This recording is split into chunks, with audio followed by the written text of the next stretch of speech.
सरकार जो बजट बनाती है उसके लिए पैसा कहां से आता है और वो पैसे कहां खर्च होते हैं, लेकिन इसे समझने से पहले आपको बजट के कुछ टर्म्स को समझना जरूरी है। दरअसल बात जब बजट की आती है तो कई बार भारी भरकम शब्द उलझा देते हैं।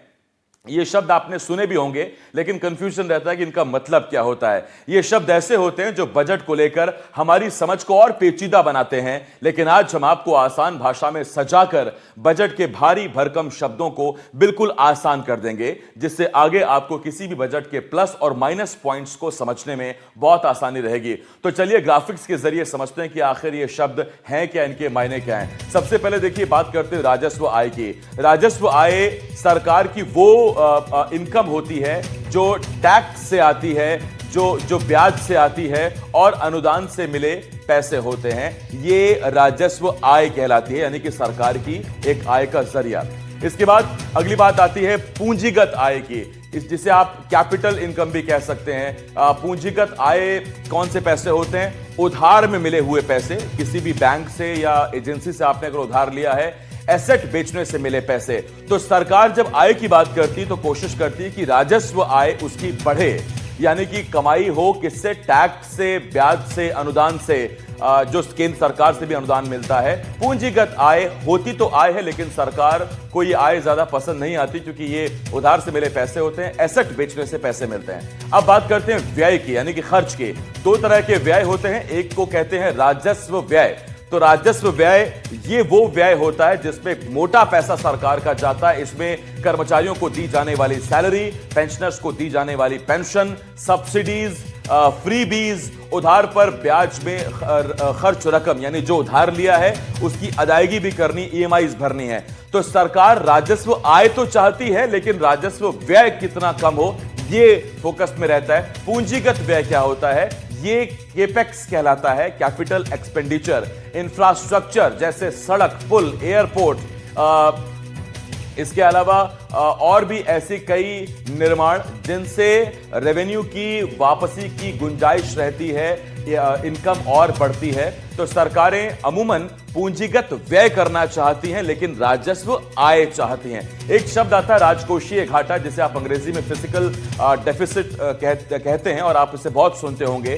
तो ये क्या होता है? सरकार की कुल आमदनी कुल खर्च से जब कम हो जाती, यानी कि आपकी जब खर्च ज्यादा होता है आमदनी से, तो बीच का जो डिफरेंस है, यानी कि कुल खर्च इसमें से घटा दीजिए कुल आमदनी, जो आएगा वो आपका राजस्व राजकोषीय घाटा कहलाता है, फिजिकल डेफिसिट कहलाता है। मतलब टैक्स से कमाई, उधार से लिया गया पैसा, संपत्ति से बेचने से आया पैसा, ये सब जब मिल जाता है, इसके बाद भी अगर आप खर्च ज्यादा हो रहा है तो वो फिजिकल डेफिसिट कहलाता है। इन सबको जोड़कर भी खर्च ज्यादा हो जाता है, राजकोषीय घाटा होता है।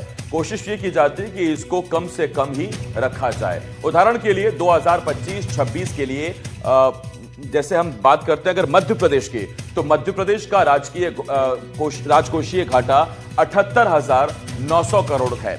मतलब सरकार की आमदनी और खर्च का फासला 78,900 करोड़, यानी एक राउंड फिगर में 79,000 करोड़ का, यानी कि 79,000 करोड़ सरकार कम कमा रही है जितना वो हर साल खर्च करा रही है। इसी वजह से ये फिजिकल डेफिसिट आता जा रहा है। राजस्व घाटा क्या होता है? राजस्व घाटा टैक्स, ब्याज, शुल्क से आमदनी के मुकाबले वेतन, पेंशन, उधारी पर जब खर्च ज्यादा हो जाता है तो उसे राजस्व घाटा कहते हैं, क्योंकि राजस्व व्यय होता है।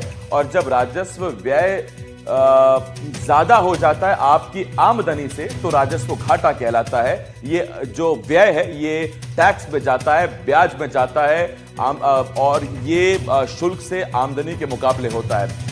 इसमें एक खास बात हम आपको बताते हैं आगे कि प्राथमिक घाटा क्या होता है। देखिए, प्राथमिक घाटे की जब आप बात करते हैं तो प्राथमिक घाटा दरअसल आपके उस वित्त वर्ष का घाटा होता है, यानी कि आपका जो पूरा घाटा अब तक का आधार वर्ष से चला रहा है उसमें से अगर आप छोड़ दें और आखिरी का जो साल आप ही के सरकार का जो टेन्योर है वो प्राथमिक घाटा कहलाता है। पिछली सरकार या पिछले वित्तीय वर्ष में ली गई कर्ज की जो राशि होती है उसमें उसको शामिल नहीं किया जाता है। और अब आपको बताते हैं कि छत्तीसगढ़ सरकार की देनदारियां, यानी कि लायबिलिटीज, यानी इंटरनल और एक्सटर्नल डेट, एनएससी और बॉन्ड के जरिए लिया गया जनता से उधार कितना है, यह छत्तीसगढ़ की कुल जीएसडीपी यानी ग्रॉस स्टेट डोमेस्टिक प्रोडक्ट का कितना फीसदी है, इसके ग्राफिक्स के जरिए आइए समझते हैं। छत्तीसगढ़ सरकार की देनदारियां कितनी हैं? देखिए, अगर आप जीएसडीपी को देखेंगे साल दर साल, तो 2020 में यह 25% था, 2021 में बढ़कर 28.4% हुआ, 2022 की आप बात करेंगे तो यह 25.9% हो गया। इसके बाद 2023 में 23.8%, अगले साल 24 में 27.3%, 2025 में 29.2%। और ये जो जानकारियां हैं ये आरबीआई के जरिए से हम आपको बता रहे हैं। अब आपको बताते हैं कि अब तक छत्तीसगढ़ सरकार सहायता और सब्सिडी में किस योजना में कितने पैसे खर्च कर रही है, यह भी हम आपको बताएंगे। लेकिन बजट से जुड़े हुए तमाम जो आंकड़े हैं, तमाम जो डेटा है, वो हम आप तक पहुंचा रहे हैं। और हमने आपको बताया कि क्या वो भारी भरकम शब्द हैं बजट के, जिनको हमने बहुत आसान शब्दों में, आसान भाषा में आपको समझाने की कोशिश की। सरकार की कमाई कहां से होती है, ये हमने आपको बताने की कोशिश की। और साथ ही साथ हमने आपको यह भी बताया कि सरकारें व्यय कहां करती हैं, आय कहां से होते हैं। हमारे साथ एक खास पैनल जुड़ रहा है, सीधा हम अपने पैनल की तरफ चलते हैं। इस वक्त अर्थशास्त्री ओमनाथ शर्मा जी हमारे साथ जुड़ रहे हैं, चार्टर्ड अकाउंटेंट नंदन नरूला जी हमें ज्वाइन कर रहे हैं, अर्थशास्त्री हैं। इसके अलावा मध्य प्रदेश छत्तीसगढ़ इकोनॉमिक एसोसिएशन के सेक्रेटरी डॉक्टर देवेंद्र विश्वकर्मा जी भी हमें ज्वाइन कर रहे हैं। और साथ ही साथ प्रोफेसर अतुल दुबे जी जो अर्थशास्त्री हैं वो भी हमें ज्वाइन कर रहे हैं। और मेरे सहयोगी नीलेश त्रिपाठी भी मुझे इस वक्त ज्वाइन कर रहे हैं। मैं आप सभी का बहुत बहुत स्वागत करता हूं। सबसे पहले मैं अपने मेहमानों के पास जाऊं, उससे पहले मैं अपने सहयोगी नीलेश के पास जा रहा हूं। नीलेश, अब करीब करीब 2 घंटे का वक्त बाकी है। पहला बजट जो साय सरकार का था वो बजट था ज्ञान आधारित, दूसरा जो बजट था वो था गति आधारित। ये तीसरा बजट क्या उम्मीद करें, कोई खबर मिली?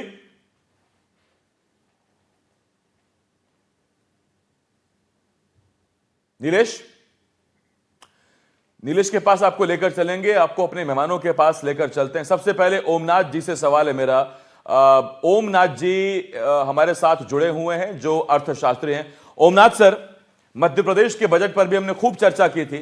अब छत्तीसगढ़ का बजट छोटा बजट होता है। बड़ी पुरानी एक बात कही जाती है कि छोटा परिवार सुखी परिवार। आबादी कम है तो जाहिर बात है कि वो फ्रीबीज भी कम है, लेकिन फिर साथ साथ आय के स्रोत भी कम है। छत्तीसगढ़ के ओवरऑल आर्थिक सेहत को आप कैसे देख रहे हैं और आज के बजट में क्या कुछ नजर आपको आ रहा है, क्या उम्मीद है? बिल्कुल, आपने सही कहा कि जब हम मध्य प्रदेश की बात कर रहे थे तो एक बड़ा परिवार था, लेकिन अगर छत्तीसगढ़ की बात करें तो वो एक स्टार्टअप है। अगर छत्तीसगढ़ के पास में बात करें तो बहुत कुछ करने को है, और क्योंकि छोटा राज्य है तो उसके पास में गुंजाइशें भी बहुत ज़्यादा हैं। जैसे पिछली बार उन्होंने ज्ञान बजट पेश किया, फिर उसके बाद चेंज करके उसको गति पे लेकर के आए, तो देखा जाए तो गति के बाद कहीं और जाने की जरूरत नहीं है, क्योंकि गति अपने आप में गुड गवर्नेंस है, एक्सीलरेट ग्रोथ है, टेक्नोलॉजी है और इंडस्ट्रियलाइजेशन है। यही 4 चीज़ों की आज की डेट में छत्तीसगढ़ को आवश्यकता भी है। गुड गवर्नेंस अगर होगा तो बिजनेस आएगा, ग्रोथ को एक्सेलरेट करना है, क्योंकि अभी देखा जाए तो छत्तीसगढ़ मिनरल रिच एक स्टेट है जहां पे उसकी बेसिकली जो इनकम होती है वो रॉयल्टी बेस्ड इनकम होती है। रॉयल्टी बेस्ड इनकम से अब छत्तीसगढ़ के पास ऑप्शन है कि वो डाउनवर्ड इंटीग्रेशन और अपवर्ड इंटीग्रेशन करके नई इंडस्ट्रीज को यहाँ पे अट्रैक्ट करे, जिससे कि रोजगार जो साधन है वो उपलब्ध होंगे और जीएसटी के माध्यम से उनकी रेवेन्यू का ग्रोथ भी होगा। और फार्म और अर्बनाइजेशन की बात करें तो टेक्नोलॉजी की आवश्यकता है, और ऑब्वियसली इन सब चीजों के लिए इंडस्ट्रियल डेवलपमेंट की आवश्यकता है। तो ओवरऑल देखा जाए तो एक स्टार्टअप कल्चर है छत्तीसगढ़ के लिए, और बस उन्हें अपनी गति पे ध्यान रखना है और इसी को आगे बढ़ाना है। जी, मैं लौटता हूं इस पर आपके पास, और भी मेहमान मेरे साथ है, लेकिन नीलेश मेरे सहयोगी हमारे साथ जुड़े हुए हैं। नीलेश, 24-25 का बजट ज्ञान आधारित, 25-26 का बजट गति आधारित, अब नया बजट आज आने वाला है। उससे पहले कांग्रेस कह रही है कि ज्ञान गति नहीं, सरकार ने दुर्गति करी है। खैर, विपक्ष का काम है, वो अपने शब्द निकाल सकता है विरोध करने के लिए। लेकिन आज के बजट में क्या कुछ खास? नया भवन है विधानसभा का, पहली बार वहां बजट पेश हो रहा है, क्या नया इस बजट में, क्या नई उम्मीदें? देखिए उम्मीदें कई सारी हैं, लेकिन होगा क्या ये 12:30 बजे जब वित्त मंत्री ओपी चौधरी बजट पेश करेंगे तभी पता चलेगा। और इस वक्त मैं ओपी चौधरी के निवास पर हूँ आसिफ, पहले वो तस्वीरें दिखा देते हैं कि किस तरह से तैयारियां जो हैं इनके निकलने की हो रही हैं, और कारकेट जो है वो लगना जो है उसको भी लगाया जा रहा है, यानी कि कुछ देर में, हो सकता है 10 मिनट 15 मिनट या थोड़ी देर में ओपी चौधरी यहाँ निवास से निकलेंगे और उसके बाद राम मंदिर जाएंगे। राम मंदिर में दर्शन के बाद फिर वापस वो विधानसभा के लिए रवाना हो जाएंगे। 12:30 बजे का शेड्यूल किया गया है बजट जब पेश किया जाएगा उस समय, और लगभग जैसा पिछला रिकॉर्ड रहा है कि लगभग आधे घंटे 45 मिनट का बजट पेश होगा, और उसमें तमाम बातें जो क्या हो सकता है, अब ज़्यादा इस पर चर्चा करने की बजाय इंतजार कर लेना चाहिए 12:30 बजे का, क्योंकि सरकार को ही पता होता है कि वो क्या देने वाली है। और वो जब तक, चूँकि दोनों जो पिछला 2 बजट रहा है वो कॉन्सेप्चुअल रहा है, जैसे ज्ञान और गति का कॉन्सेप्ट पे काम हुआ, तो स्वाभाविक सी बात है इस बार भी उम्मीद की जा रही है कि कोई ना कोई कॉन्सेप्ट आधारित बजट जो है वो पेश किया जाएगा, क्योंकि ओपी चौधरी इस मामले में काफ़ी माहिर माने जाते हैं। तो हो सकता है कि इस बार कुछ और कॉन्सेप्ट पे बात हो। हालांकि ज्ञान और गति में क्या रहा उस पर जरूर चर्चा होनी चाहिए, और ज्ञान और गति में जो गरीब युवा और युवाओं की बात थी, नारी की बात थी, किसानों की बात थी, जो वो था पहले में, वो उस पर क्या काम किया गया, फिर उसके बाद गति आया तो उसमें कितना काम किया गया, तो इसमें काफ़ी हद तक कई सारे सेक्टर में काम हुए हैं। चाहे अगर युवाओं की रोजगार की बात हो तो कुछ वैकेंसियां जरूर निकाली गई हैं पिछले 2-3 सालों में अलग अलग भर्ती की, जिसमें 5,000 भर्ती तो अकेले शिक्षा विभाग में की जा रही है, और इसके अलावा अन्य विभाग भी हैं। और जब रोजगार के अवसर की बात की जाए तो कई सारे इंडस्ट्री जो हैं उनको आमंत्रित किया गया है। नया रायपुर में बड़ा कार्यक्रम भी हुआ पिछले 1-1.5 साल में, और कई सारे इन्वेस्टमेंट मीट भी किए गए। तो ऐसे में स्वरोजगार के जो अवसर हो सकते हैं, रोजगार के जो अवसर हो सकते हैं, उसके लिए भी सरकार काम की है, इस पर कोई दो राय नहीं है। किसानों की बात की जाए तो किसानों के लिए कोई बड़ी घोषणा अभी हाल फिलहाल में पिछले 1-2 साल में नहीं हुई है। जो वादे थे उसी को पूरा किया जा रहा है। इस बार जरूर एक मुश्त राशि जो थी उसको देने की बात हुई है, कि जो अंतर की राशि है एमएसपी और धान की खरीदी में, एमएसपी और जो बोनस की राशि दी जा रही थी उसको एक मुश्त देने का वादा था, वो इस बार पहले ही ऐलान किया जा चुका है कि हम देंगे और होली से पहले दे देंगे। तो अब कुछ दिनों में किसानों के पास वो पैसा भी चला जाएगा। लेकिन सबसे बड़ी जो चुनौती है वो प्रदेश में कानून व्यवस्था को लेकर है, और उस कानून व्यवस्था में जो बेसिक चीज़ें आती हैं, देखिए अपराध हो रहे हैं उसको रोकने क्या प्लान पुलिस बना रही है वो अलग चीज़ है, लेकिन मैन पावर की जो ज़रूरत है, जो इक्विपमेंट की ज़रूरत है, जो संसाधनों की ज़रूरत है, उसके लिए बजट में क्या किया जाएगा, ये एक बड़ी बात है। और खासकर सस्ती शिक्षा, युवाओं को सस्ती और बेहतर शिक्षा किस तरह से दिया जाए, ये 2 मांग छत्तीसगढ़ के लिए आज भी बहुत जरूरी है, और उस पर काफ़ी कुछ काम हुआ है, लेकिन बहुत कुछ करने की अभी गुंजाइश है। इसके अलावा जो बेसिक नीड वाली जो सेक्टर है, जो हेल्थ है, उसमें आज भी कई सारी तस्वीरें ऐसी आती हैं कि मशीनें लगी हैं, काम नहीं कर रही हैं, कई सारी जगह पर संसाधन नहीं है, बना दिए गए हैं, सेंटर बना दिए गए हैं, लेकिन वहाँ इक्विपमेंट नहीं है, डॉक्टर नहीं है, नियुक्तियाँ नहीं है। तो वो बेसिक उस पर क्या किया जा सकता है, इसी बात को तो इंतजार होता है कि इन चीजों को पूरा करने के लिए, इन कमियों को पूरा करने के लिए बजट में क्या प्रावधान होता है। नीलेश, मैं लौटूंगा आपके पास, नजर बनाए रखिएगा। जैसा आपने बताया कि ओपी चौधरी अपने बंगले से निकलने वाले हैं, हालांकि आपने बताया कि राम मंदिर जाने वाले हैं, तो उससे जुड़ी कोई घोषणा, कोई योजना, कोई इस पर प्रावधान, वो भी जरा बजट पर देखना होगा। सतीश थोरानी जी के पास जा रहा हूं। Satish ji Chhattisgarh chamber of commerce के अध्यक्ष हैं। सतीश जी, एक दिन पहले जो आर्थिक सर्वेक्षण पेश हुआ उसमें सरकार ने कहा कि इंडस्ट्रियल ग्रोथ उतनी ही है, लेकिन सर्विस सेक्टर में हमारे यहां ग्रोथ बढ़ी है। सतीश जी के पास में जाऊंगा, यही सवाल फिर मैं नंदन नरोला जी से ले लेता हूं। नंदन जी, जो आर्थिक सर्वेक्षण पेश हुआ उसमें कहा गया कि इंडस्ट्रियल ग्रोथ बनी हुई है, उतनी ही बरकरार है, लेकिन जो बूम आया है या जो ग्रोथ आई है वो आई है छत्तीसगढ़ में सर्विस सेक्टर में। एक ऐसा प्रदेश जहां ज्यादातर, जिसे मैं कहूंगा कि 80 से 90% जिसकी अर्थव्यवस्था कृषि आधारित है, वहां सर्विस सेक्टर ग्रोथ कर रहा है, तो अच्छी बात है। लेकिन क्या आपको लगता है कि जो हमारा मूल और जो हमारा कोर अर्थव्यवस्था का जरिया है उसमें ग्रोथ दिखनी चाहिए? अन्नदाता आगे बढ़ेगा, कृषि आगे बढ़ेगी, तो अपने आप जीएसडीपी भी ऊपर जाएगी। धन्यवाद आसिफ। जैसा कि आपने बात कही, अभी जो आर्थिक सर्वेक्षण में नतीजे आए हैं, आपका कहना बिल्कुल सही है, क्योंकि देखिए सर्विस सेक्टर में ग्रोथ तो बढ़ी है। अगर हम पिछले वर्ष के मुकाबले तुलना करें तो अब सर्विस सेक्टर एग्रीकल्चर और मैन्युफैक्चरिंग के मुकाबले सबसे बड़ा कंट्रीब्यूटर हो गया है जीएसडीपी में छत्तीसगढ़ का। और मुझे ऐसा लगता है इस ग्रोथ के बढ़ने के पीछे काफी कुछ कारण धार्मिक पर्यटन हो सकता है, एक छोटा सा उदाहरण मैं आपको दूं, जैसे रायपुर में नया इंटरनेशनल क्रिकेट स्टेडियम बना है, उसमें मैचेस हो रहे हैं, बाहर से लोग आ रहे हैं, सर्विस सेक्टर में इससे ग्रोथ हो रही है। लेकिन मुझे ये बजट एक और कारण की वजह से बहुत महत्वपूर्ण लग रहा है। हमारे माननीय गृह मंत्री जी अमित शाह जी ने घोषणा करी है, एक लक्ष्य रखा हुआ है कि नक्सलवाद को 31 मार्च तक समाप्त करेंगे। अगर ये नक्सलवाद वास्तविक रूप में 31 मार्च तक समाप्त होता है, तो मुझे लगता है छत्तीसगढ़ के लिए एक बहुत बड़ी अपॉर्चुनिटी है कि यहाँ पे सामाजिक कल्याण में पैसा वो ज्यादा खर्च करे, पूंजीगत निवेश बढ़ाए, और वो इलाके छत्तीसगढ़ के जो नक्सलवाद की वजह से पिछड़े रह गए थे, ये जो छत्तीसगढ़ की ग्रोथ है उसको उन तक पहुंचाया जा सके। जो बॉर्डरिंग एरियाज है, तेलंगाना, आंध्र प्रदेश, महाराष्ट्र के, जहां नक्सलवाद का प्रभाव सबसे ज्यादा था, अगर वहां तक ये आर्थिक विकास पहुंचेगा तो मुझे लगता है अगले 12 महीनों में जो गति मिलेगी छत्तीसगढ़ में ग्रोथ की, वो अकल्पनीय होने वाली है, क्योंकि वहीं पे आदिवासी और किसान बसता है। और आज के समय छत्तीसगढ़ की जीएसडीपी में कृषि का जो योगदान है वो काफी कम होता जा रहा है। इससे मुझे एक अंदेशा लग रहा है कि जो विकास है वो ग्रामीण अंचल तक और आदिवासी अंचल तक नहीं पहुंच पा रहा है, केवल शहरी इलाकों तक सिमट के रह गया है। तो मुझे यहाँ पे एक बड़ी अपॉर्चुनिटी दिख रही है। देखते हैं इस बजट में ग्रामीणों के लिए, आदिवासियों के लिए क्या योजनाएं आती है। जी, मैं इस पे लौटता हूं नंदन जी। सतीश थोरानी जी हमारे साथ, अध्यक्ष छत्तीसगढ़ चैंबर ऑफ कॉमर्स के। सतीश जी, ये पॉइंट बहुत अहम है, मैं इस पर बात करना चाहूंगा। और मेरा आपसे सवाल यह है सतीश जी कि केंद्र सरकार ये डेडलाइन लेके चल रही है कि इसी साल 31 मार्च, यानी करीब करीब एक महीना रह गया, नक्सलवाद खत्म कर देंगे। आजकल की जो जेन जी है, जेन अल्फा है, उनका एक शब्द चलता है ना, वो अनलॉक्ड टैलेंट, अनलॉक्ड ये, अनलॉक्ड वो, अनलॉक्ड। तो छत्तीसगढ़ भी अब अनलॉक्ड होने जा रहा है पर्यटन की दृष्टि से। वो इलाके जो आज तक नक्सलियों के कब्जे से थे, जो प्रकृति की अथाह सुंदरता लिए हुए हैं, भव्यता लिए हुए हैं, पर्यटक उस ओर आना चाहेंगे, व्लॉगर्स वहां आना चाहेंगे, वो रिवील करना चाहेंगे। आपको लगता है कि क्योंकि ये बजट 2026-27 का है, अगले एक साल के लिए, तो पक्का इसमें ऐसा कोई ना कोई प्रावधान जरूर रखा जाएगा, सरकार का ध्यान होगा कि पर्यटन क्षेत्रों को कैसे रिवील किया जाए, उन पर कैसे पैसा खर्च किया जाए, पर्यटकों को आमंत्रित किया जाए और एक बड़ा प्रावधान वहां किया जाए बजट का। जी निश्चित, हमारे वित्त मंत्री जी का बहुत दूरगामी सोच है और काफी अच्छा सोचते हैं।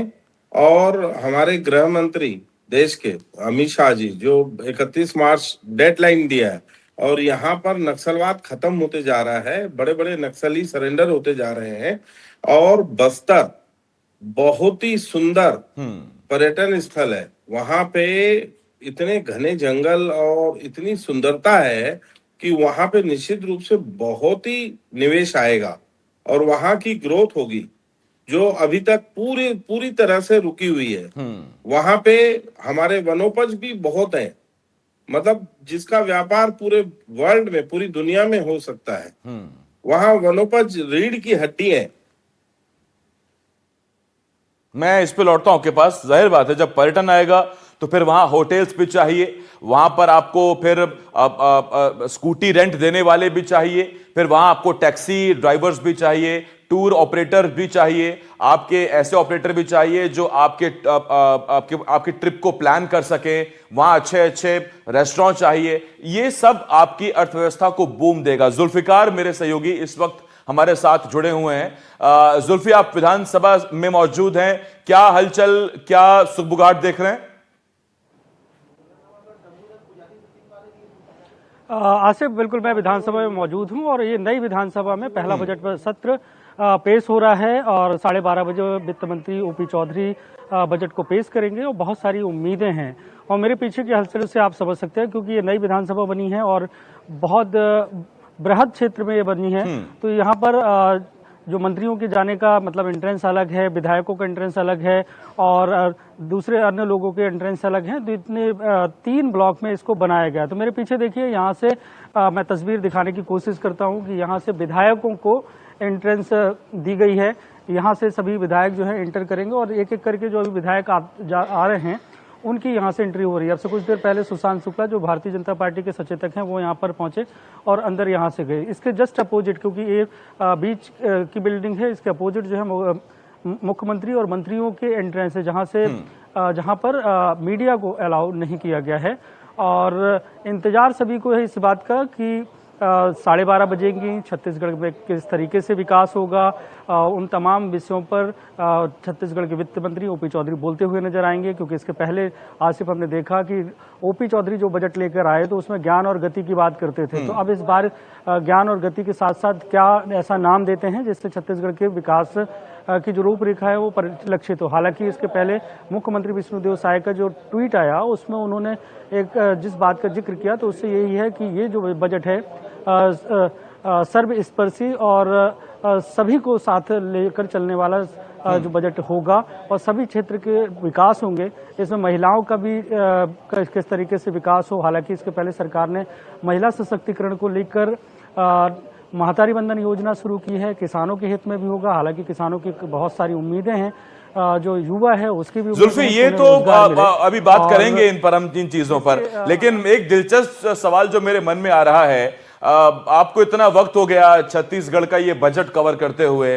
एक था साल 2000, रामचंद्र सिंहदेव जोगी सरकार के पहले वित्त मंत्री, उन्होंने जो बजट पेश किया था तब टेंट में बजट पेश हुआ था, तब कोई ब्रीफ केस नहीं था, बड़ी धुंधली सी तस्वीरें उसकी आज भी और इक्का दुक्का तस्वीरें ही हैं। वो जब दौर देखते हैं और आज जब 2.5 दशक बाद 26 साल बाद हम देखते हैं तो इतना विशाल ये विधानसभा, इस नई विधानसभा में पहली बार बजट पेश किया जा रहा है। रामचंद्र सिंहदेव को याद किया गया छत्तीसगढ़ का पहला बजट पेश करने को लेकर, और इस नए भवन में पहला बजट पेश करने को लेकर याद किया जाएगा ओपी चौधरी को।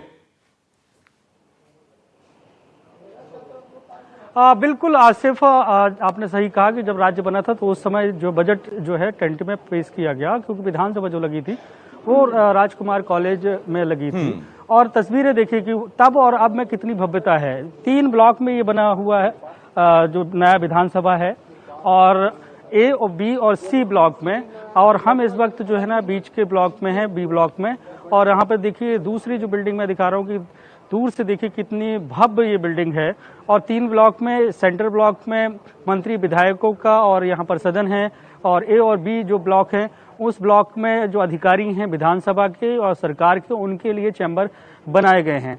और ये गेट स्पेशली जो है विधायकों की एंट्री के लिए बनाया गया। इसके जस्ट अपोजिट आप इससे समझिए कि कितनी भव्यता है कि अगर मैं यहाँ से पैदल चलूँ तो कम से कम मुझे 5 मिनट लगेंगे, करीब 1 किलोमीटर का चक्कर लग जाता है।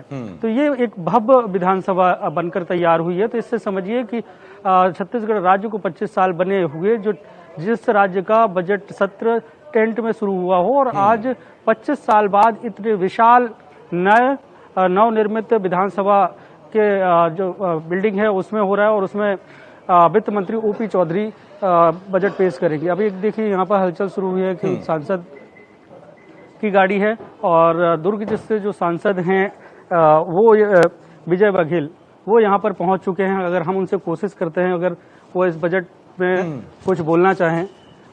सर, क्या उम्मीदें हैं इस बजट को लेकर आपको? आप यार देखो तब बताऊं। नहीं, उम्मीदें तो होंगी ना। नहीं, उम्मीद है पूरा, और हमारी सरकार हमेशा उम्मीदों पे खरे उतरी है। जो वादे हमने लोगों से किया है वो वादा लगातार हर वर्ष के बजट में पूरा हो रहा है, और इस बार भी पूरे उम्मीद के साथ हम कह सकते हैं कि इस बार भी सभी वर्गों को ध्यान में रखते हुए, सभी के हितों को ध्यान में रखते हुए एक कुछ आइडिया है, पहले ज्ञान फिर गति फिर अब इसकी आप प्रगति, सभी शिक्षा में, स्वास्थ्य में, विकास के काम में, साथ ही साथ तो इतने नए नए जो स्कीम आ रहे हैं हमारे यहाँ। और सबसे बड़ी बात तो यहाँ के जो भौगोलिक स्थिति है उसको देखकर हमारी सरकार पूरी बजट बना रही है। बिल्कुल, बजट से उम्मीदें हैं। सांसद हैं, कांग्रेस के विधायक भी आगे हैं, अब कांग्रेस को कैसी उम्मीदें हैं बजट से? जी, जिस तरह का रवैया चल रहा है, हमें लगता है कि पुराने ही बजट का सब पूरा नहीं कर पाए हैं, इस बार भी वही झूठे वादे। कांग्रेस जैसा कि विपक्ष में है तो उसको यही उम्मीदें हैं कि झूठे वादे इस बजट पे किए बिल्कुल। और जाएंगे। कल भी जब देवेंद्र यादव को सुना था हमने, तो उन्होंने कहा कि तो ज्ञान गति नहीं, ये दुर्गति है, ये देवेंद्र यादव ने कहा था, कांग्रेस के विधायक ने। जुल्फिकार, लौटता हूं आपके पास। डॉक्टर देवेंद्र विश्वकर्मा जी हमारे साथ जुड़े हुए हैं, सेक्रेटरी हैं मध्य प्रदेश छत्तीसगढ़ इकोनॉमिक एसोसिएशन के। देवेंद्र सर, आपसे एक सवाल, जैसा आर्थिक सर्वेक्षण को लेकर मैंने कहा कि जो बताया गया कि सर्विस सेक्टर में अच्छी ग्रोथ देखने को मिली है। सर्विस सेक्टर की जब बात करते हैं तो उसमें टूरिज्म भी आता है, उसमें मेडिकल टूरिज्म भी आता है, उसमें टूर ट्रेवल्स भी आता है, रेस्टोरेंट भी आते हैं, बहुत कुछ आता है उसमें। आपको लगता है कि आने वाला साल सर्विस सेक्टर में एक और माइलस्टोन छूने के लिए छत्तीसगढ़ काबिल भी है, उसके पास मौका भी है? हाँ, बिल्कुल सर्विस सेक्टर ग्रोथ करेगी। उसका कारण ये है कि सरकार कहीं ना कहीं इंडस्ट्रीज डेवलपमेंट की ओर ध्यान नहीं दे रही है। गवर्नमेंट सेक्टर की अगर बात करें तो एग्रीकल्चर बेस्ड इंडस्ट्रीज नहीं आ रही है, और इसके कारण लोगों की मजबूरी है कि अब उनको व्यवसाय खड़े करने हैं। यूथ सर्विस सेक्टर की ओर जा रहा है, होटल की जा रहा है, टूरिज्म की ओर जा रहा है, और नए नए इनोवेशन कर रहा है। लेकिन मेरा आपसे निवेदन है कि हम बहुत बड़ी बात को ध्यान नहीं दे रहे हैं कि छत्तीसगढ़ में 30.62% आबादी जनजातीय समाज की है ना, और लगभग 70% एरिया ऐसा है जो जनजातीय समाज से जुड़ा हुआ है। ठीक बात। दूसरा, जो अगर पिछले अध्ययन आप करें तो पूरा फोकस सरकार का बिलासपुर, नए रायपुर, भिलाई और उसके आसपास के बड़े शहरों का था, लेकिन जो जनजातीय समाज है उसका जो डेवलपमेंट होना था उस तेजी से उस पिछले बजटों में नहीं हो पाया है, और इसी के कारण एक छत्तीसगढ़ में पलायन की बड़ी समस्या है। आप देखिए, छत्तीसगढ़ का लेबर पूरे भारत में जा रहा है, एक बड़ी समस्या रही। जब लेबर पलायन करता है, एजुकेशन की भी समस्या आती है, उनके सोशो इकोनॉमिक डेवलपमेंट की भी समस्या आती है। आप देखिए कि अभी भी पिछला, अगर आप अभी बजट उठा के देखेंगे या आप ऑनलाइन देखेंगे, मनरेगा का पैसा नहीं मिला है, प्रधानमंत्री आवास का पैसा नहीं मिला है, नल जल योजना अधूरी पड़ी हुई है। जो बेसिक इंफ्रास्ट्रक्चर है वो कहीं ना कहीं इन एरिया में, ट्राइबल एरिया में कमी देखी गई है। वन अधिकार की आप स्थिति देख लीजिए तो छत्तीसगढ़ के अंदर आदिवासियों की जमीन का गैर कानूनी तरीके से खरीदा जा रहा है। शराब की स्थिति देखिए छत्तीसगढ़ के अंदर, तो किस तेजी से युवा शराब का आदी हो रहा है, और जनजाति समाज भी हो रहा है। महुआ जो एक बड़ा सोर्स ऑफ इनकम बनवासी समाज का है ना, लेकिन तेंदुपत्ता और महुआ है ना, इनको भी समय पर भुगतान नहीं हो पा रहा है। तो देखिए, जब हम छत्तीसगढ़ की इकोनॉमी की बात करेंगे तो हमको 30.62% आबादी की भी बात करनी पड़ेगी। हमको रायपुर और बिलासपुर से आगे निकलने की आवश्यकता है। छत्तीसगढ़ में 70% ऐसी स्थिति है, ऐसा एरिया है, टोला है, पहाड़ी एरिया है, जहां पर हमको बेसिक डेवलपमेंट करने की आवश्यकता है। तो सरकार को उस ओर ध्यान देने की आवश्यकता इस बजट में है। इसलिए मुझे लगता है कि छत्तीसगढ़ सरकार का नए रायपुर आप बनाइए, उसका स्वागत है, लेकिन जो आदिवासी जिले हैं, आदिवासी एरिया है, जिनका यूथ हायर एजुकेशन में नहीं जा पा रहा है, जहाँ की फीमेल आबादी हायर एजुकेशन में नहीं जा पा रही है, यूथ छत्तीसगढ़ से पलायन कर रहा है एम्प्लॉयमेंट के लिए, उनकी ओर आप कब ध्यान देंगे? एजुकेशन की, ट्राइबल एजुकेशन की आप स्थिति तो जाके देखिए, क्या इंफ्रास्ट्रक्चर अच्छा है? क्या वहाँ स्कूल में शिक्षक ही नहीं है? ये आप ही ने बताया कि वहां पे शिक्षकों की कमी है।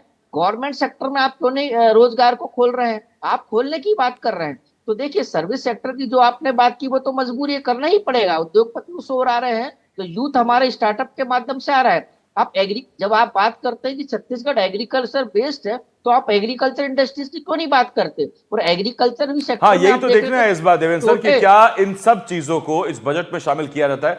सतीश जी, एक सवाल और भी है आपसे, क्योंकि आप छत्तीसगढ़ से ही हैं। जिस तरफ देवेंद्र सर इशारा कर रहे थे कि आपका जो बड़ा जनसंख्या वर्ग है उसको बिना साथ लिए या उसका विकास किए बिना राज्य का संपूर्ण विकास, समग्र विकास नहीं हो पाएगा, और शायद इसी धारणा के साथ एक आदिवासी मुख्यमंत्री हैं छत्तीसगढ़ में। पिछले 2 बार के बजट में क्या आप देखते हैं कि आदिवासी समुदाय के लिए, वनवासी समुदाय के लिए उतना पर्याप्त मिला है, या वो कमी आपको इस बजट से पूरी होती दिखाई दे रही है? इस बजट से कमी पूरी होती दिखाई दे रही है। निश्चित रूप से देवेंद्र जी ने जो क्वेश्चन उठाया है, जो प्रश्न किया है, वो बिल्कुल सही है। ठीक बात है। पर इसके साथ साथ हम ये भी देखते हैं कि हमारा बस्तर, जहां आदिवासी बाहुल्य है, वो पूरा नक्सलाइट एरिया से घिरा हुआ था, जिसे सेंट्रल गवर्नमेंट ने और हमारे प्रधानमंत्री और गृह मंत्री ने ये एकदम विजन रखा कि इसको 31 मार्च के पहले खत्म करना है। ये खत्म होते वहां का जो डेवलपमेंट दिखेगा, इन क्षेत्रों में जो डेवलपमेंट दिखेगा वो एक अद्भुत होगा। बस्तर में इतना बड़ा पर्यटन है जो मैं समझता हूं कि इतना ज्यादा ग्रोथ देगा वहां के स्थानीय लोगों को। इसके साथ साथ हमारे वित्त मंत्री जी रोजगार और श्रम कल्याण में डोर स्टेप का कुछ करने वाले हैं, ताकि राज्य के मजदूर और युवा दूसरे राज्यों में पलायन करने के बजाय अपने घर के पास ही सम्मानजनक रोजगार कर सकें और यहाँ की सेवा हो या शिक्षा हो या पर्यटन हो, मतलब उसमें वो इन्वॉल्व हो सके। इस पे सतीश जी मैं आता हूं आपके पास। एक बहुत अहम सवाल जो मुझे इस वक्त समझ में आ रहा है, मैं आपको सीधा लिए चल रहा हूं। नीलेश मेरे सहयोगी हमारे साथ जुड़े हुए हैं और नीलेश जुड़े हैं इस वक्त वित्त मंत्री ओपी चौधरी के बंगले के बाहर ही मौजूद हैं। अब से कुछ देर बाद ओपी चौधरी निकलने वाले हैं। नीलेश आपके पास में आ रहा हूं। ओपी चौधरी जब आएंगे तब तो हम तस्वीरें दिखाएंगे ही, लेकिन उससे पहले एक सवाल, क्या इस तरह का भी कुछ सरकार को ख्याल रखना चाहिए कि जब हम बार बार कह रहे हैं कि बस्तर अनलॉक होने जा रहा है दुनिया भर के लिए, देश भर के लिए, तो जो बस्तर का स्थानीय है उसे प्राथमिकता मिले वहां होटल लगाने को लेकर, वहां टूर ऑपरेटर बनने को लेकर, या वहां रेस्टोरेंट चलाने को लेकर? क्योंकि अगर बड़े उद्योगपति वहां पहुंचेंगे तो फिर बात तो वही है कि स्टेट को तो पैसा मिलेगा, लेकिन क्या वहां मूल जो वहां का निवासी उसकी जेब में पैसा आएगा क्या? बिल्कुल, देखिए ये एक बड़ा सवाल है और इस पर चिंता भी की जानी चाहिए और सरकार मुझे लगता है कि इस पर चिंता कर भी रही है। उसके पीछे का कारण मैं बता रहा हूँ कि धुरवारास एक जो जहाँ पर जिसको एक बड़ा पर्यटन स्थल के रूप में अभी हाल में बड़ी पहचान मिली पिछले साल जो है, लेकिन वहाँ का जो मॉडल है वो मॉडल ऐसा है कि वहाँ के स्थानीय लोग ही, गाँव के लोग ही वहाँ पर सारी व्यवस्थाओं को देखते हैं, वही जो है उसका संचालन भी करते हैं और उसका लाभ भी अर्जित करते हैं। तो उस मॉडल पे अगर विकास होगा, बिल्कुल इस बात से इनकार नहीं किया जा सकता कि कुछ बड़े इंडस्ट्रियलिस्ट भी वहाँ जाएंगे, कुछ बड़े कारोबारी भी वहाँ जाएंगे और उनको रोकना भी एक तरह से जो है ग्रोथ को रोकने जैसा भी होगा। लेकिन जो स्थानीय लोग हैं उनको ज़्यादा से ज़्यादा संभावनाएं उनके लिए तलाश की जाएं और उनको उसका लाभ भी दिया जाए। इस पर फोकस करने के लिए सरकार को जरूर बड़ी योजना बनानी पड़ेगी और सरकार उस दिशा में काम करती नजर आ रही है। खासकर पिछले 3-4 सालों में, चाहे वो सिर्फ ये 2 साल बीजेपी की बात न करें, बल्कि उसके पहले भी जो 5 साल की कांग्रेस सरकार रही उसने भी उस दरमियान कुछ न कुछ वहाँ पे ऐसा किया है जो कि वहाँ के स्थानीय लोगों के विकास में उसको भागीदारी मिलेगी। क्योंकि मुझे याद है कि मैं 2021-22 की बात होगी, मैं जब गणेश जी की वहाँ पे जो दंडकारण्य में जो प्रतिमा है एक दंड की जिसको काफ़ी प्रचलित है, वहाँ पर जब गया था तो वहाँ के जो स्थानीय लोग थे वो पूरा व्यवस्था तब भी संभाल रहे थे और उनके पास ही पूरी जिम्मेदारी थी। तो एक जो मॉडल तैयार हुआ रेवेन्यू का पर्यटन के लिहाज से, उसको आगे किस तरह से बढ़ाया जाए, वहाँ पर ऐसी व्यवस्थाएं की जाए। होम स्टे की व्यवस्था सरकार ने की हुई है कि जो होम स्टे वहाँ चलाना चाहता है उसको जो है ज़्यादा सहयोग दिया जाएगा पर्यटन के लिहाज से। तो ये सारी व्यवस्थाएं उनके स्थानीय लोगों को लाभ देने के लिहाज से ही है। लेकिन अब इसमें कितना, चूंकि जो एक भय डर था कि लोग आते नहीं थे आगे, खासकर उन इलाकों में जो थोड़ा नक्सल ज़्यादा प्रभावित इलाके थे, अब चूंकि अनलॉक्ड हो जाएगा तो वहाँ के लोगों को भी पता चलेगा कि किस तरह से वो अपने पैसों को जो है वो सुरक्षित कर सकते हैं, अपने पैसों को अपने पास रख सकते हैं, किसी और को उसको कमाने का अधिकार मतलब ना दें और खुद ही स्वरोजगार का अवसर प्रदान करें। ये जब जागरूकता आएगी तब वो काम करेंगे और काम करेंगे तो पैसा आएगा। तो इस मॉडल को कैसे विकसित कर दिया जाए, इस पर सरकार को बिल्कुल। ये नीलेश, ये तो आगे की बात हुई, लेकिन आपकी पीछे की क्या तस्वीरें हैं, ओपी चौधरी कब निकल कर आ रहे हैं, ये जरूर पूछूंगा मैं आपसे। छोटे से ब्रेक के लिए मैं रुकना होगा और ब्रेक के बाद फिर हमारा पूरा पैनल हमारे साथ है, जल्द लौट कर आ रहे हैं।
ब्रेक के बाद हाजिर हैं और आज है छत्तीसगढ़ के लिए बहुत बड़ा दिन, क्योंकि आज है छत्तीसगढ़ का बजट साल 2026-2027 के लिए विष्णुदेव सरकार का तीसरा बजट पेश होने जा रहा है। अब से करीब करीब 1.5-2 घंटे के बाद बजट पेश होगा। 12:30 बजे बजट भाषण पढ़ना शुरू करेंगे ओपी चौधरी। और यह बजट अपने आप में क्यों खास है, क्योंकि एक तो ये तीसरा बजट है। शुरू के जो 2 बजट है, 24-25 का जो बजट था वो ज्ञान आधारित सरकार ने बताया था, जैसे हमने आपको बताया। उसके बाद 25-26 का जो बजट था वो गति आधारित था। और इस बार क्या थीम पर ओपी चौधरी बजट लेकर आते हैं देखना होगा। तो ये कुछ ना कुछ थीम लगातार 2 साल से आ ही रही है। हमारे साथ एक खास पैनल भी जुड़ा हुआ है, हम अपने पैनल के पास भी आपको लेकर चलेंगे। लेकिन एक तथ्य ये भी बहुत जो सुखद है वो ये कि साल 2000 में छत्तीसगढ़ का जो पहला बजट पेश हुआ था जोगी सरकार में, रामचंद्र सिंहदेव उस वक्त वित्त मंत्री थे, छत्तीसगढ़ के पहले वित्त मंत्री। उन्होंने टेंट में अपना बजट पेश किया था, तो भवन नहीं था, टेंट में बजट पेश हुआ था। और आज नवा रायपुर में नई विधानसभा में कालीशान भवन में आज का ये बजट पेश होने वाला है, जो छत्तीसगढ़ का 25वां बजट होगा। और ये अपने आप में बताता है कि लोगों के साथ साथ छत्तीसगढ़ कैसे ग्रो कर रहा है। हमारे साथ एक खास पैनल जुड़ा हुआ है, सीधा आपको पैनल के पास लिए चल रहे हैं। मेरे 2 सहयोगी भी हमारे साथ जुड़े हुए हैं, जुल्फिकार अली और नीलेश त्रिपाठी भी मेरे साथ हैं। इसके अलावा एक पूरा पैनल हमारे साथ है, अर्थशास्त्रियों का, अलग अलग व्यापारिक संगठनों से लोग हमारे साथ जुड़े हुए हैं। मैं इस वक्त आपको ये बताऊं कि हमारे साथ ओपी चौधरी के बंगले के बाहर से नीलेश त्रिपाठी मेरे सहयोगी जुड़े हुए हैं, और वो जैसे ही निकलते हैं वहां मैं आपको लेके भी चलूंगा।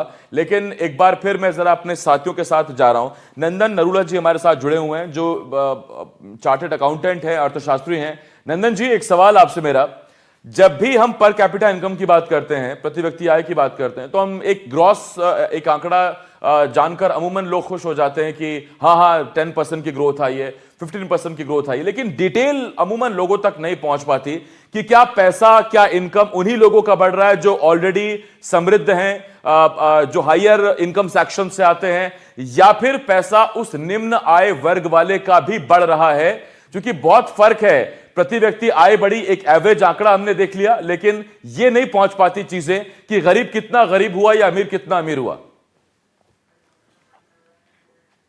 देखिए आसिफ जी, अमीर अगर और अमीर होता जाएगा तो प्रति व्यक्ति आय भी बढ़ती ही चली जाएगी। तो प्रति व्यक्ति आय जो है वो क्या लॉ ऑफ एवरेज के हिसाब से चलती है कि जितनी भी आबादी है उस राज्य की, अभी हम क्योंकि राज्य की बात करें, जितनी आबादी उस राज्य की है, पूरी जो राज्य की आय है, तो वो आय अगर हम डिवाइड कर दें वहां के व्यक्तियों से, तो प्रति व्यक्ति आय हम यहाँ पे बात करते हैं कितनी बढ़ गई है। बट ये जो अंतर है ये हमने बहुत सारे राज्यों में देखा है, क्योंकि जो शहरीकरण है, जो अर्बनाइजेशन है, उसकी रफ्तार बहुत ज्यादा बढ़ती जा रही है।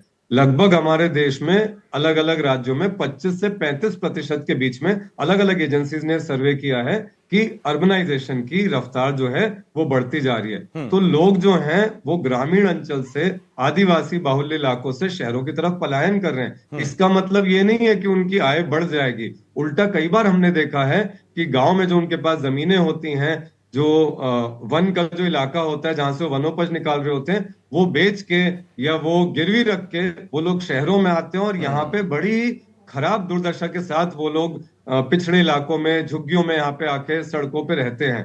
तो जो आपने बात करी कि क्या, मैं लौट रहा हूं नंदन जी आपके पास। श्याम बिहारी जायसवाल है इस वक्त मेरे सहयोगी जुल्फिकार के पास, सीधा आपको ले चल रहा हूं। जी जुल्फी।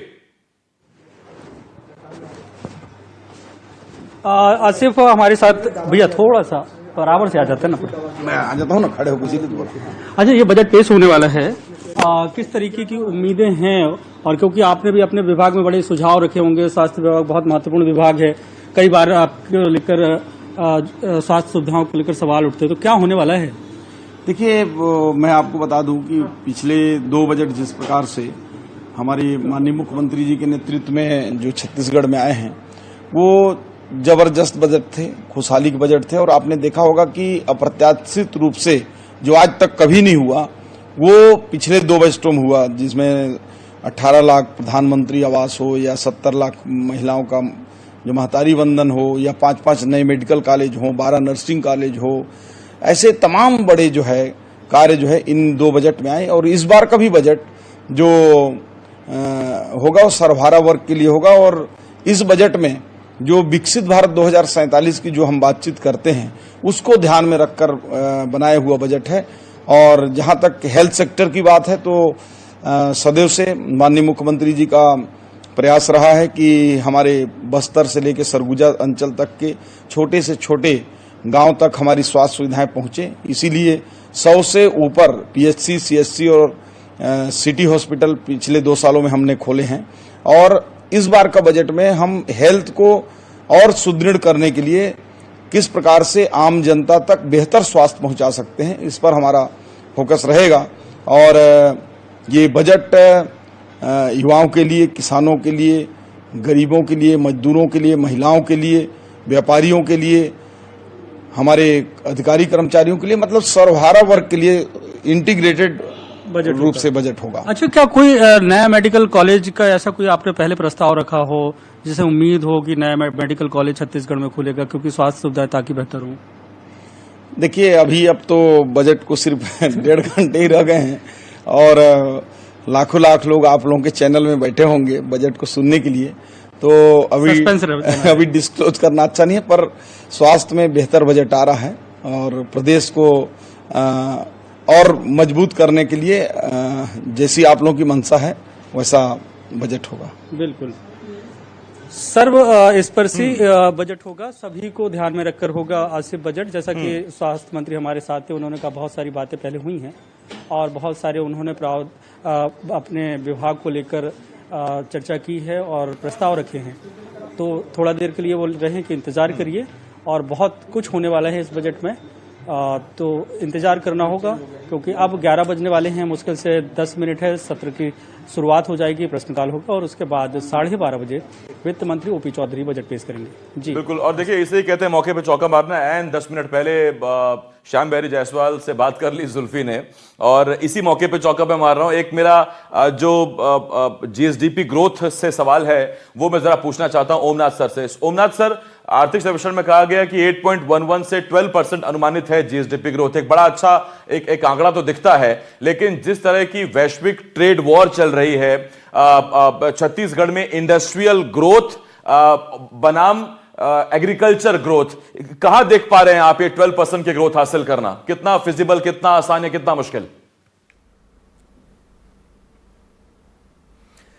देखिए 76% अगर किसी प्रदेश की रूरल पॉपुलेशन हो, 24% अर्बनाइजेशन हो और जिसमें एग्रीकल्चर का 17% और इंडस्ट्रियल का 48% अगर कंट्रीब्यूशन हो, तो वहां पे हमें देखना पड़ेगा कि 48% अगर 12% ग्रोथ के साथ में अगर आगे बढ़ रहा है तो वो एक पॉजिटिव न्यूज है, पॉजिटिव खबर है, क्योंकि छत्तीसगढ़ का एक मेजर पोर्शन रॉयल्टी के तौर पे कोल से और उनके मिनरल से उनके पास में आता है। जैसा हमने पहले भी डिस्कस किया था कि इस 12% ग्रोथ को और बढ़ाने के लिए और एम्प्लॉयमेंट जनरेट करने के लिए हमें हॉरिजॉन्टल और वर्टिकल इंटीग्रेशन करने पड़ेंगे और वैल्यू एडेड जो आपके मिनरल्स हैं उसको वैल्यू एडिशन करना पड़ेगा। साथ में एक बात बहुत इंपॉर्टेंट है कि जो ये ग्रोथ है वो इंडस्ट्रियल सेक्टर के अलावा एग्रीकल्चर सेक्टर से भी लाना इसलिए भी जरूरी हो जाता है क्योंकि आपकी 76% पॉपुलेशन जो है छत्तीसगढ़ की वो रूरल एरिया में रहती है, जिसमें 30% आपके ट्राइबल्स हैं। तो ट्राइबल को मजबूत करना, उनकी स्किल को डेवलप करना, इको टूरिज्म और एग्री इंडस्ट्री को खड़ा करना उतना ही आवश्यक है। दोनों तरफ ग्रोथ होने की जब प्रोबेबिलिटी बनेगी तो छत्तीसगढ़ और जीएसडीपी में उसमें बढ़ोतरी आपको दिखाई देगी। जी आसिफ जी, मैं इस पे लौट रहा हूं आपके पास। ओमनाथ सर, नंदन जी हमारे साथ जुड़े हुए हैं, डॉक्टर देवेंद्र विश्वकर्मा जी भी हमारे साथ हैं। मैं आपको एक बार फिर जुल्फी के पास ले चल रहा हूं। केदार कश्यप इस वक्त हमारे साथ जुड़े हुए हैं। जी जुल्फिकार भैया, एक मिनट, बजट को लेकर क्या उम्मीदें हैं, क्योंकि अब बजट तो तैयार हो गया, अब 12:30 बजे पेश होना है, आप भी आ गए हैं, अपने चैम्बर में बैठे हैं, क्या कहेंगे अब? देखिए, पहले थोड़ा सा जो बजट में अच्छा आ जाएगा। पहले बजट में जो ज्ञान और उसके बाद गति और तीसरा ये बजट जो माननीय विष्णुदेव साय जी की सरकार में प्रस्तुत हो रहा है, ये नए विधानसभा में प्रस्तुत हो रहा है और निश्चित तौर से ये हमारे छत्तीसगढ़ के संभावनाओं का बजट है और छत्तीसगढ़ के जो देश का विकसित भारत का जो संकल्प हमारा देश के प्रधानमंत्री जी ने जो रखा है 2047 में, उसको गति देने वाला ये बजट साबित होगा। और पहले बजट में जिस तरीके से महिलाओं के लिए, किसानों के लिए और हमारे लघुनोपज संग्राहकों के लिए, इन सब के लिए जो प्रावधान था, उसी तरीके से आने वाले इस बजट में हमारे सभी वर्ग का विशेष तौर पे ध्यान रखा जाएगा। 31 मार्च 2026 को माओवाद खत्म हो रहा है, बस्तर से आते हैं और बस्तर के कद्दावर नेता हैं आपके, मतलब एक लीगेसी है। तो बस्तर को लेकर पोस्ट माओवाद क्या उम्मीदें हैं इस बजट से, क्योंकि आपने भी तो प्रस्ताव रखे होंगे कि कैसे विकास करना है? नहीं, देखिए, बस्तर को लेकर के चाहे राज्य सरकार की हो चाहे केंद्र सरकार की हो, प्राथमिकता पहले उस पर सर्वोपरि रही है और उसी के आधार पर चाहे हमारे बस्तर में जितने भी डेवलपमेंट के कार्य हो, चिकित्सा सुविधा हो, इस एजुकेशन सेक्टर में हो, इंफ्रास्ट्रक्चर में हो, इसको लेकर के सरकार ने जिस तरीके से काम किया है ये लगातार उसमें क्रियान्वित करेंगे और बेहतर तरीके से। जुल्फिकार, एक सवाल है मेरे मन में, क्योंकि केदार जी के पास संसदीय कार्य विभाग भी है। अमूमन विपक्ष को सरकार से उम्मीदें होती है, लेकिन बजट के दौरान सरकार को विपक्ष से क्या उम्मीदें हैं? सरकार की स्थिति हो, सरकार निचली स्तर तक पहुंचे और ये कोशिश में हमारी माननीय विश्वदेव साई जी ने सफलता भी हासिल की। अच्छा, आप संसदीय मंत्री भी हैं और सदन को बेहतर चलाना है और आपके बजट से तो पूरे प्रदेश को उम्मीदें हैं। विपक्ष हालांकि कई सारे सवाल खड़े करता है, विपक्ष से क्या उम्मीदें हैं इस सत्र के दौरान, आज के बजट के दौरान किस तरीके से वो बिहेव करें, कैसे उनका व्यवहार हो, कितना सहयोग चाहते हैं? देखिए, विपक्ष का काम है सरकार को सुझाव देना और निश्चित तौर से बहुत अच्छा सुझाव देते हैं। हमारी अपेक्षा है कि आने वाले लंबे समय तक वो सुझाव दें और उनके सुझाव के आधार पर सरकार और बेहतर काम करे। ठीक है, आपका धन्यवाद, क्योंकि अब अंदर सदन में जाने का समय हो गया आपका। आपके तमाम अधिकारी जो है वो इंतजार कर रहे हैं। बिल्कुल जुल्फिकार, मैं लौटूंगा आपके पास और हालांकि अब तो सत्र की शुरुआत हो रही है, लेकिन फिर भी अगर कुछ और चेहरे अगर आपको दिखाई देते हैं तो बातचीत की कोशिश करिएगा। पैनल हमारे साथ जुड़ा हुआ है। बहुत छोटा सा ब्रेक है, जल्द लौटकर आ रहे हैं।